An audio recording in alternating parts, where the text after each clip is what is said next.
LACMA was originally established in 1910 in Exposition Park, but had opened its new Wilshire Boulevard location to the public in 1965. LACMA is the largest art museum in the western United States. LACMA holds a collection of more than 142,000 objects that represent over 6,000 years of art from all over the globe. LACMA states that their mission is to serve the public through the collection, conservation, exhibition, and interpretation of significant works of art from a broad range of cultures and historical time periods, and through the translation of these collections into meaningful educational, aesthetic, intellectual, and cultural experiences for the widest array of audiences. They are currently focusing on a new building to house new life into more artworks. An extremely unique work here at LACMA is this translucent house structure. Yes, this work really catches your eye. So what it really is a physical manifestation of the memories the artist made in his house in New York City. The artist used Korean sewing techniques as well as digital mapping. The translucent polyester is supported by stainless steel and has a maze-like effect. Some features include narrow hallways and small rooms as well as perfectly realistic walls, contrasted with the tiniest impressive details. You couldn't help but marvel at the exactness of it all. As you walk through, you notice electrical outlets, appliances, the latches of door handles, and even the pipes he could access under the sink. He really makes you live in his memories. Yes, he really built it with an address to the issues of home and displacement, as well as individuality and connectivity. The artist moved from Seoul to the United States at the age of 29, which is a major transition.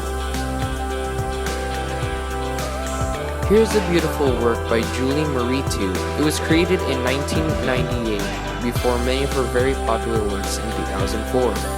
It can be viewed in a private collection at LACMA. This one really showcases her style of color and pattern, contrasting architectural order with chaos. Although it also departs from her chaotic style as well, this has a lot more order to it. At first glance, you really notice the colors. We found these colors very complementary to each other, though not as much as your so-presumed juxtaposition. Let's create an illusion of it. You really wouldn't see that ceiling. We found these colors very complementary to each other, though not as much as your so-presumed juxtaposition. This could allude to the way we perceive things. It could really just be four angled shapes, while it is actually two-dimensional. You just don't see it as so. We quickly see it as a room, or even if your eyes can make the angles bend towards us, it's really just impossible to perceive as flat. This creates a lot of depth in the work.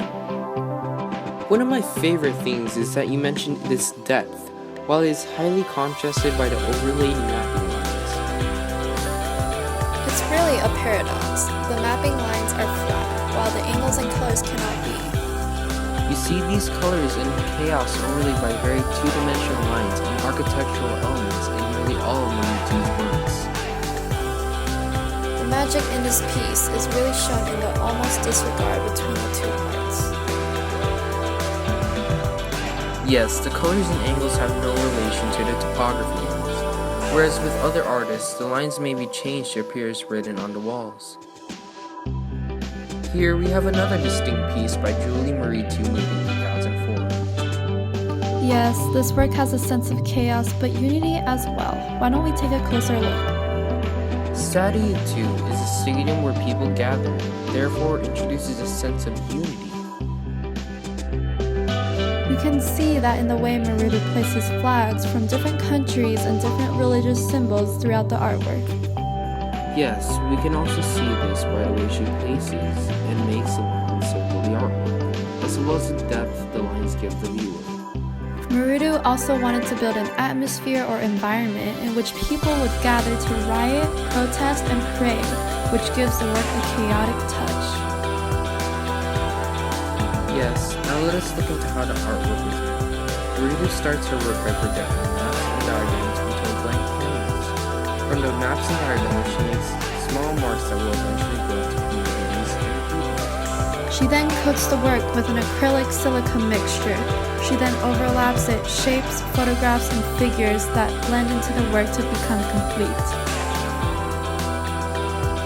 It is simply amazing how the whole work comes together.